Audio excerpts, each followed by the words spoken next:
Assalamualaikum warahmatullahi wabarakatuh.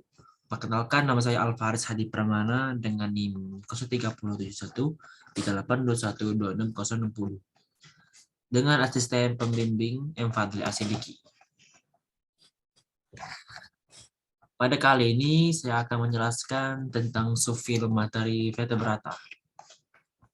Vertebrata berasal dari bahasa Latin, yaitu vertebratus, yang berarti sendi tulang belakang. Vertebrata merupakan subfilum dari filum Chordata yang mencakup golongan hewan yang memiliki tulang belakang. Tulang belakangnya ini berasal dari perkembangan sumbu penyokong tubuh primer atau yang disebut dengan notochorda, atau bisa dibilang dengan chorda dorsalis. Notochorda vertebrata hanya pada masa embrionik. Dan setelah dewasa, dia akan mengalami penurunan dari sistem penyokong tubuh sekunder, yaitu tulang belakang bisa dibilang dengan vertebrae. Pada slide ini, ini tentang ciri-ciri vertebrata. Ciri-ciri yang pertama adalah memiliki tulang belakang, yang kedua memiliki sistem otot yang banyak terdiri dari pasangan massa, dan juga sistem saraf pusat yang biasanya terletak di dalam tulang belakang. Yang ketiga, sistem respirasi menggunakan insang atau paru-paru. Yang keempat, reproduksi secara seksual. Yang kelima, tubuh terdiri atas kepala, badan, dan dua pasang anggota badan dan ekor pada sebagian vertebrata. Dan yang keenam, yang terakhir ini, fertilisasi eksternal atau internal, ovipar, ovovivipar, atau vivipar. Ini adalah klasifikasi vertebrata. Yang pertama, mamalia, itu gambar di samping, itu gambar anjing. Yang kedua, amfibi, itu gambar kodok. Yang ketiga, gambar komodo. Yang keempat, pisces, gambar ikan. Dan yang terakhir, yang kelima adalah aves, yaitu burung. Mamalia adalah kelas hewan vertebrata yang dicirikan oleh adanya kelenjar susu dan tubuh yang endoderm atau berdarah panas. Secara filogenetik, yang disebut mamalia adalah semua turunan dari nenek moyang monotremata seperti Echidna dan Mamalia therian. Berplasentas dan bergantung atau marsupial. Pembiakan manusia terjadi vivipar. Ini adalah tentang ordo Mamalia. Pertama, ordo Marsupialia atau bisa disebut Mamalia berkantung. Kedua, ordo Insectivora. Yang ketiga, ordo Dermoptera. Yang keempat, ordo Chiroptera. Yang kelima, ordo Primata. Keenam, ordo Rodentia. Yang ketujuh, ordo Carnivora. Ke-8 ordo Lagomorpha. Yang 9 ordo Cetacea. Yang 10 ordo Proboscidea. Yang 11 ordo Perissodactyla. Yang terakhir ordo Artiodactyla.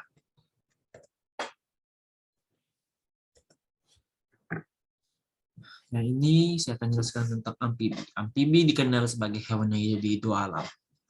Kenapa bisa disebut begitu? Karena kemampuannya bertahan hidup baik di darat maupun di air. Tubuhnya ditutupi oleh kulit yang selalu basah dan tidak bersisik. Sebagian besar amfibi mengalami metamorfosis. Fase larva bernapas dengan insang dan hidup di air. Setelah dewasa bernapas dengan paru-paru dan kulit dan hidup di darat. Jatuhnya beruang 3 yang pertama. Dan terdiri dua atrium serambi dan satunya ventricle bilik. Ini adalah ordo amfibi. Pertama ordo Chordata atau bisa dibilang Urodela, yang kedua ordo Salientia, Anura, yang ketiga ordo Apoda atau Gymnopiona. Ya, saya akan menjelaskan tentang reptilia. Reptilia dalam bahasa Latin atau reptil melata, memiliki kulit bersisik dan terbuat dari zat tanduk keratin. Sisik berfungsi mencegah kekeringan. Ciri lain yang dimiliki oleh sebagian besar reptil adalah anggota tubuh berjari 5. Bernapas dengan paru-paru, jantung beruang ini 3 atau 4. Menggunakan energi lingkungan untuk mengatur suhu tubuhnya sehingga tergolong hewan poikiloderm. fertilisasi secara internal, dan pembiakannya bersifat ovipar atau ovovivipar. Anggotanya gerak jari-jarinya bercakar, matanya memiliki kelenjar air, mata yang menjaga agar mata tetap basah. Ini adalah ordo Reptilia. Yang pertama ordo Chelonia, yang kedua ordo Squamata, yang ketiga ordo Crocodilia. Pada saat ini adalah tentang Pisces. Pisces merupakan hewan akuatik, bernapas dengan insang, kadang-kadang terdapat gelembung atau gelembung udara. Itu adalah sebagai bantu pernapasan otak terbungkus oleh kranium atau tulang kepala. Berupa tulang rawan atau tulang keras, darah Pisces mengalir dari jantung melalui insang menuju ke seluruh jaringan tubuh dan kembali ke jantung. Alat geraknya berupa sirip ginjal bertipe pronephros dan mesonephros. Tubuhnya ditutupi oleh sisik yang sekaligus sebagai rangka luar tubuh exoskeleton.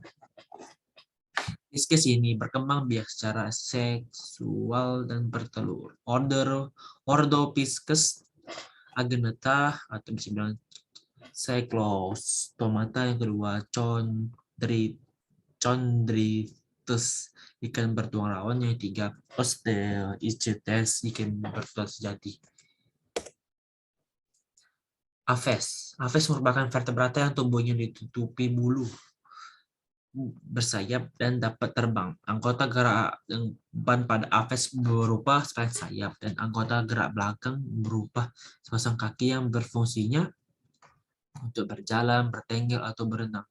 Aves yang dapat berenang pada jari kakinya terdapat selaput renang, selaput interdigital, respirasinya menggunakan paru-paru dibantunya dengan pundi-pundi hawa. Sakus pneumaticus.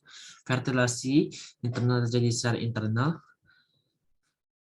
Yang kedua adalah ordo Aves. Yang pertama ordo Struthiiformes, ordo Casuariiformes, ordo Apterygiformes, ordo Porcellariiformes, ordo Pelaginiformes, ordo Cicconiformes, ordo Anseriformes, ordo Falconiformes, dan ordo Galliformes, ordo Visitaciformes, ordo Strigiformus.